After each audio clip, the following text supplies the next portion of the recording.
దేవతలకి ఎప్పుడు సుఖమే ఉంటుంది. వాళ్ళ కష్ట సుఖములు రెండూ కలిసినటువంటి జీవి మనుష్యుడు ఒక్కడే.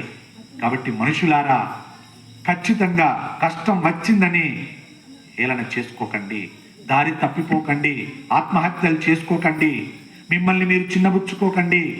కష్టం వచ్చిందా మిమ్మల్ని ఒడ్డున పడేయటానికి అని అర్థం. ఒడ్డున పడేయాలంటే మనలో ఉన్నటువంటి మలినాన్ని తొలగించటానికి 10 ఆటంకాలు ఇస్తుంది, 10 కష్టాలు ఇస్తుంది, 10 అవమానాలు ఇస్తుంది, 10 ఇబ్బందులను కలగజేస్తుంది. ఎందుకు? దాని రూపేణ నీకు ఉన్నటువంటి మలినం తొలగిపోతుంది. ఆ మలినం తొలగగానే నువ్వు నా సొంతం అవుతావురా అంటుంది. మీకు ఇంకా మంచి గొప్పగా చెప్పాలంటే, ఇక్కడ పరమచండాలమైన ఒక వస్తువు పడ్డది ఇక్కడ. అంటే పరమ కంపు కొట్టే వస్తువు ఉంది ఇక్కడ. అంటే ఒక కుక్క కలవరం ఇక్కడ పడిపోయింది, అందులో పురుగులు పడ్డాయి, చాలా దుర్వాసన వస్తుంది అందులో. ఇప్పుడు అందులో ఒక 100 వజ్రాలు పడ్డాయి, అందులో 100 వజ్రాలు పడ్డాయి. అది కంపు వాసన వస్తుంది, మాకు అద్దం వదిలిపెట్టే వాళ్ళు ఉన్నారు ఇక్కడ ఎవరైనా? ఏం చేస్తాం? ఖచ్చితంగా కొట్టుకోనైనా, ఒకరి మీద ఒకరు పడైనా ఆ కంపులో ఉన్నటువంటి వజ్రాన్ని తీస్తాం. తీసి జేబులు వేసుకుంటామా? ముల్లె కడతామా? కట్టాం. నల్ల నాదంటే నాదని నల్లనే ఇలా కొడతాం. వెళ్ళి కడుక్కుంటాం మంచిగా. కడుక్కొని దాన్ని ఎలా పట్టుకుపోతాం మనం? మరి భగవంతుడు మనకు శుభాలను ఇయ్యాలంటే ఈ వజ్రం అనే దేహానికి కొన్ని పూర్వజన్మల్లో చేసినటువంటి పనుల వల్ల మలినం అంటింది. ఈ మలినం కడగాలంటే కొన్ని కష్టాలు ఇస్తాడు పరమేశ్వరుడు.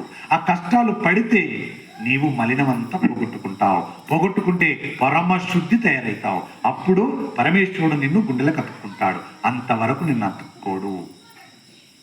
అతుక్కోలేడంటే నువ్వు ఎక్కడ సంతోషించాలి? సుఖపడుతున్నాను అన్నప్పుడు నువ్వు ఏడవాలి. ఎందుకు? అయ్యో నేను సుఖపడుతున్నాను, పరమేశ్వరుడు నాకు దూరంగా ఉండిపోయాడు అని అనుకోవాలి. సుఖపడితే మన పుణ్యం పోయిందని అర్థం. కష్టపడితే సంతోషపడాలి. నాకు ఒకదానికొకటి అవమానాలు, కష్టాలు వస్తున్నాయి, ఇబ్బందులు కలుగుతున్నాయి అంటే చాలా సంతోషపడాలి. దీనివల్ల నా పాపం పోతుంది. నా పాపం పోతుందంటే నేను కడగబడుతున్నానంటే పరమేశ్వరుడు తొందరగా వచ్చి నన్ను తనలో ఐక్యం చేసుకుంటాడు, నేను మోక్షాన్ని పొందుతానని యోగులు, సిద్ధులు, సత్పురుషులు, మహానుభావులు అందరు ఇలానే భావించారు. వాళ్ళు చాలా కష్టాలు పడ్డారు, ఇప్పటికి పడుతూనే ఉన్నారు. ఇంకా అది బాగా గుర్తుపెట్టుకోండి దయచేసి. ఊరకనే సుఖం అనేటువంటిది, పుణ్యం అనేది రాదు, ఎంతో కష్టపడి వస్తుంది కదా. కానీ భగవంతుడు మన మీద చాలా కృప ఉన్నవాడు, ప్రేమ కలిగిన వాడు. అందుకే మనకు కష్టం పెట్టాడు, కానీ అది కష్టం అని తెలియకుండానే మనకు సుఖం కింద ఇచ్చేస్తున్నాడు. ఏమిటి? అన్నం తినడం పెద్ద కష్టమే. అది ప్రతి మనిషి అంటే మానవుడు ఒక్కడే, మిగతా జీవికి అంతటికి కష్టమే, కానీ మనుష్యుడికి కష్టమే అది కూడా. కానీ ఇది కష్టము కాదురా అని పెట్టాడు పరమేశ్వరుడు. ఎలా? బియ్యపు గింజలు ఇంట్లోకి రావాలని ఎంత కష్టపడాలండి, కానీ అది కష్టం కింద పెట్టాడు మనకు? పెట్టలే. బియ్యపు గింజలు వచ్చాయి, దాన్ని ఉడికించుకొని తినాలంటే ఎంత కష్టం అండి. నీళ్లు కావాలి, గిన్నె కావాలి, అగ్ని కావాలి, అగ్నిని పెండించడానికి చాలా చక్కగా కర్రలు కావాలి, లేదా ఇప్పుడైతే స్టవ్లు కావాలి. అవన్నీ తెచ్చుకోగానే అయిపోతుందా? అవన్నీ సవ్యంగా మనకు సహకరించాలి. స్టవ్ లేదా కట్టెలు సహకరించలేదనుకోండి, అది పనికొస్తుందా? సహకరించకపోతే అంతే కదా. కట్టెలు మండలేదు, వృధానే కదా. గ్యాస్ స్టవ్ తెచ్చుకున్నావు, అదని వెలిగిస్తుంటే మండట్లేదు, అది వెలగట్లేదు, అది వృధానే కదా. అంటే సహకరిస్తలేదు, కష్టమే కదా అది. కానీ నీకు కష్టం కాకుండా పెట్టాడు అక్కడ. తినడం కూడా కష్టమే ఉండవు. ఎందుకు?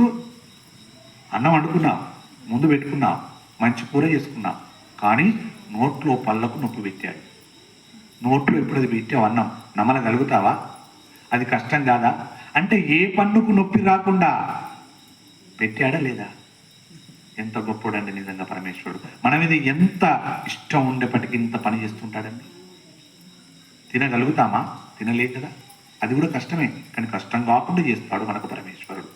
అందుకే కష్టాలు వస్తున్నాయని దయచేసి బాధపడకండి, దిగులు పడకండి, ఆందోళన చెందకండి, అనవసరమైన వాళ్ళని సంప్రదించకండి. నష్టపోతారు, బాధపడతారు. ఓర్పు పట్టండి, ధర్మాన్ని పట్టుకోండి.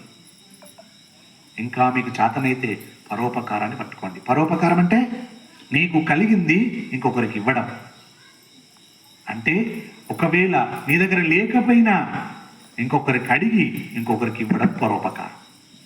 ఉదాహరణకు ఒక వ్యక్తి 100 రూపాయలు ఇవ్వన్నాడు, ఆకలి అవుతుంది, 100 రూపాయలు కావాలన్నాడు. నీ దగ్గర 10 ఉన్నాయి, ఇంకా 90 రూపాయలు కావాలి కదా.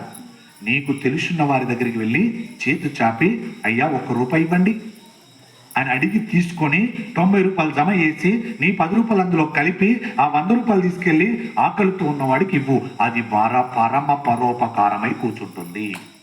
అప్పుడు నీకు ఎందుకు కావు పనులు, అప్పుడు నీవు ఎందుకు వెలగవు గొప్పగా. కానీ అంత ఓర్పెక్కడిది, అంత తీరికెక్కడిది.